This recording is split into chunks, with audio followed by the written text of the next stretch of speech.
In Japan, sashimi arrives on a boat. This is a traditional serving style called Funamori. The fish is Kanpachi. It is a premium fish, known for its firm texture and rich fat. When it is super fresh, the texture is almost crunchy. Dip it in soy sauce with a little wasabi. It comes with fresh seaweed and shiso leaves. These add a refreshing aroma to the fatty fish. A perfect appetizer for sake.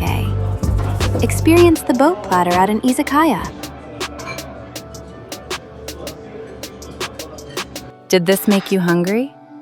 Hit that like button and subscribe for more Japanese food adventures. See you in the next video.